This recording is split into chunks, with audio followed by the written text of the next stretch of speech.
Good morning guys, welcome to today's worked exam answer video, where today, at the request of one of my lovely followers, I am going to work through one of the questions from the Physics and Maths Tutor predicted paper.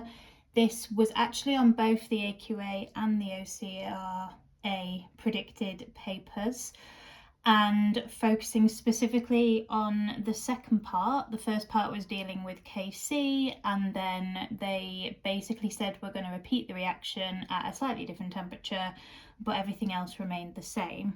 So we've been given a reaction at equilibrium. We've got butane dioic acid reacting reversibly with ethanol. We're going to make an ester or a diester, and we're going to make water, and they gave us the chemical equation. That part I snipped from the very start of the question. This was question 6 on the AQA version. I can't remember what question it was in the OCR paper. And then this was part 6.4. It retold us that we had the 1 mole of butane dioic acid at the beginning and the 3 moles of ethanol placed in the sealed container. So those are our moles, initial moles. And then it says at equilibrium the total pressure was 420 kilopascals and the partial pressure of ethanol was 168 kilopascals, and you had to determine the value of Kp at 500 Kelvin and state the units. So in terms of the units, that would be worked out from your Kp expression, and you would do exactly the same thing as you would with any Kp kind of question or any Kc question, is figure out total moles of product, total moles of reactant, sub in the units, and then cancel them down accordingly. Now, because we can see that we've got a total of 3 moles of reactants and a total of 3 moles of products, the units are going to cancel, meaning that what you would want to write on the line is no units. I know that can cause a little bit of confusion, and some students would want to write sort of like 1, which I get from like a mathematical cancelling point of view, but if all of the units cancel, please just write no units. Now, I'm going to set up an ICE table, and to save me from having to write out all these formulae, I'm going to use kind of shorthand, I suppose. So we're going to go with dioic acid, we're going to go with, I suppose we could write ethanol. The ester in particular is obviously, or the diester in particular is very long. And then water. And so setting up my ICE table, initial change equilibrium moles, some of you might call it something different. Some of you would have the ratio in there and call it a rice table. I think the ratio is really a really good addition to that. It doesn't matter what you call it. The key thing is that we set up the table with those rows. So why have I started with green? I have no idea. Let's not mess this up. So we've got the dioic acid,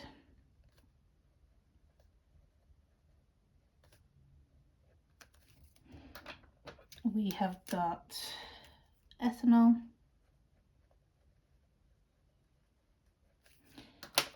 we have got the diester,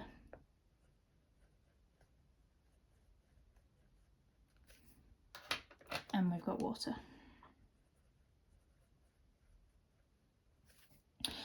And so to start with, we're going to need the initial moles, then we're going to do the change in moles,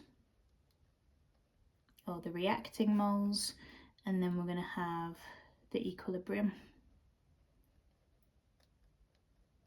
moles. And then because we are doing a Kp question, we're also then going to need mole fractions,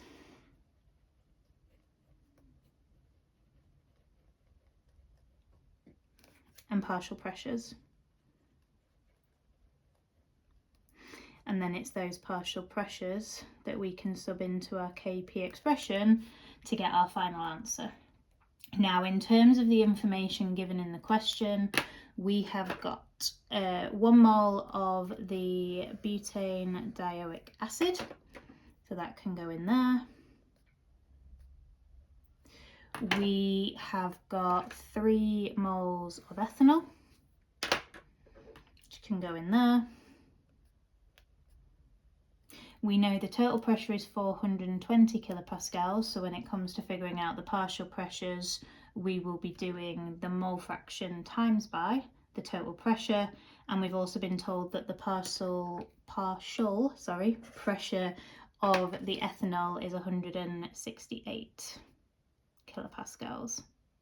So I can already fill that in there. But that is the only information that we have, and that's what makes this quite a difficult question, because we're going to have to use some algebra. So thinking about that ratio, which I didn't include in my table, but I can certainly include above using the balanced chemical equation. So we've got 1 lot of the dioic acid, 2 lots of ethanol, we make 1 lot of the diester, we make 2 lots of water. And so using that and our knowledge that initially when we're setting up a reaction at equilibrium, it's standard for us to not add any of the products into the initial mixture. Obviously then the reaction will happen, aka the forward reaction will happen, then the backward reaction will kick in, and that's where all the change in moles comes from to get us to our equilibrium moles. But in terms therefore of we're going to be losing some of our reactant moles and we're going to be making moles of the product, the simplest thing in my head to do here is say, well, the amount of dioic acid that we're going to lose is going to be X moles. And it's the change in moles or your reacting moles where you are going to want to use your ratio. So then if we lose 1 lot of X for our dioic acid, we're going to lose 2 lots of X of our ethanol because of that 1:2 ratio. We're going to make a mole of X for our diester, and we're going to make 2X lots of water, again because of that 1:2 ratio. Then in terms of the equilibrium moles, for the diester and the water, that's just going to stay as X and 2X because we didn't have any moles of those products initially. For the dioic acid, it's going to be 1 take away X. And for ethanol, it's going to be 3 minus 2X.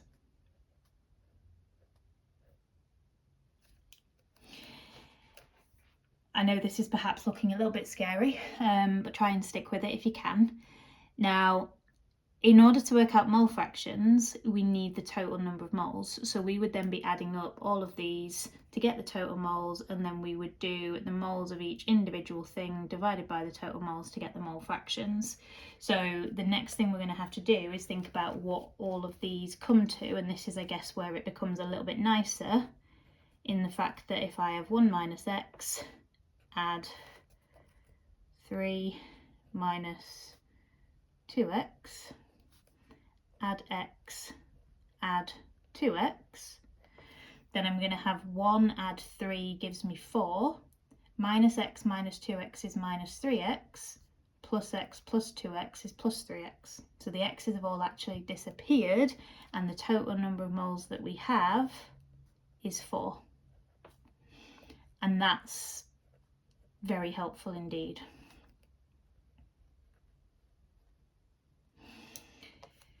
So when it then comes to the mole fractions, we're going to be dividing what each of these values end up being by 4 to get those mole fractions. Now, this is where we're going to need the partial pressure and the total pressure and what we know about the ethanol. So if we know that mole fraction times total pressure is equal to our partial pressure, then we can sub in the total pressure as 420, and that is going to equal 168 kilopascals for our partial pressure. So then rearranging that, the mole fraction of the ethanol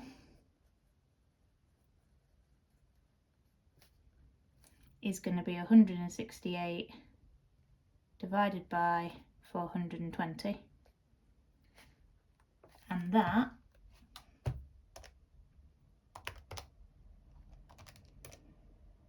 is 0.4.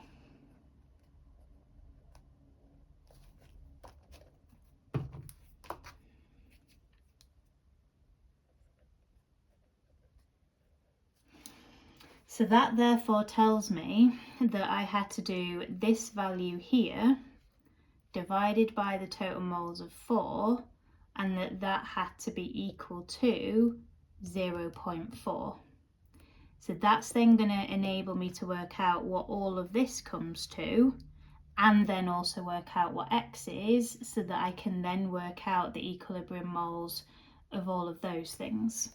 So 3 minus 2x, which is my equilibrium moles. If I was to then divide that by the total moles, which we worked out as being 4, that's going to give me a mole fraction of 0.4. So therefore I can say that the equilibrium moles for the ethanol is equal to 4 lots of 0.4, which is 1.60. And I can also then rearrange this to get what x is. So 3 take away 1.6, which is 1.4, equals 2x. Therefore, x is equal to 0.7. So therefore, the equilibrium moles of the diester is just 0.7, because we made x amount of that. The equilibrium moles of the water is 2 lots of x, so 1.4. And then the equilibrium moles of the dioic acid is 1 minus x, so 1 take away 0.7 gives me 0.3. Now we know that the equilibrium moles should add up to the total moles. So 0.3, 1.6, 0.7, 1.4 should add up to 4. And it's going to, because I can see that these add up to 1 and these add up to 3. So 1 plus 3 is 4. So those are the right equilibrium moles. Now I can get all of the mole fractions. So 0.3 divided by 4. So the mole fraction of the dioic acid, 0.075. For the diester, 0.7 divided by 4, which is 0.175. And then 1.4 divided by 4, which gives me 0.35.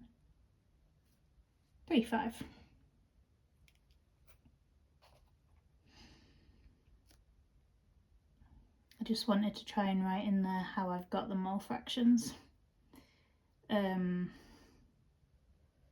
just to make that a bit clearer for everyone.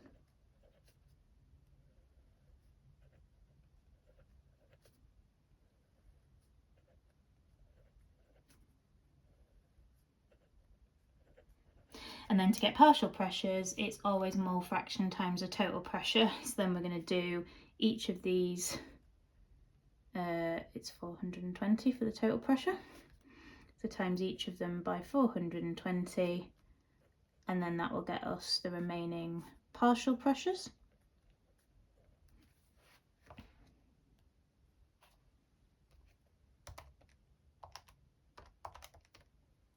So 31.5.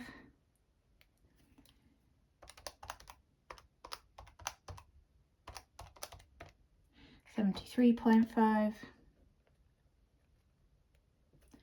and 147. And then we know also, hopefully, that the partial pressures should always add up to give us the total pressure. So if I then add up 31.5, 168, 73.5 and 147, I should get to 420, which I do, which would suggest that they are the correct partial pressures. And now finally, we can sub those into a Kp expression that we also right now don't have. So Kp, no square brackets, remember, because it's not concentration, and you can use either 1p or 2p's in terms of representing partial pressure.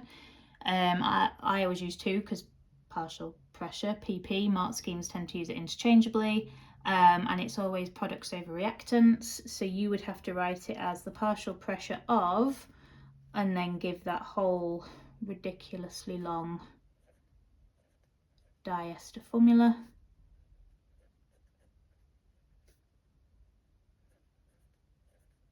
And because we haven't been asked to write a KP expression in a previous question, it is going to be important that you do it as a part of your answer here.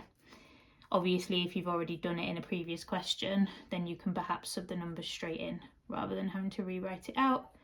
And then that would be squared for the water. And then on the bottom, we've got partial pressure of the butane dioic acid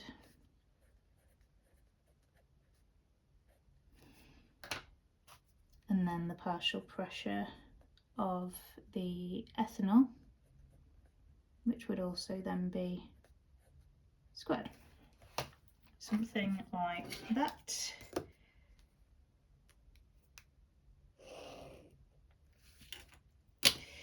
And now we can sub the partial pressures into there. So we're going to have 73.5 times the partial pressure of the water squared, so 147 squared, and then on the bottom, partial pressure of the butane dioic acid, and then the partial pressure of the ethanol squared, which is 1.79 to 3 sig fig, which is what I'm going to use because these numbers here, the volume, temperature, all to 3 sig fig, so 1.79 is the value for KP with no units. And then I'm just going to circle that these are the values that I subbed into my KP expression. Now, I have seen AQA do a question similar to this before, where you've had to use algebra to work out the equilibrium moles,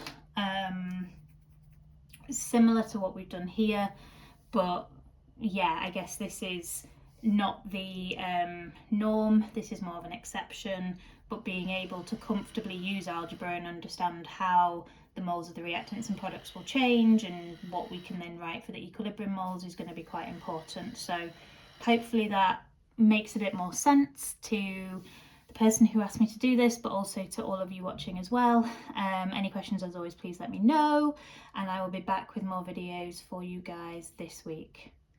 Take care of yourselves, please, and all the best with your revision today and for the rest of half term.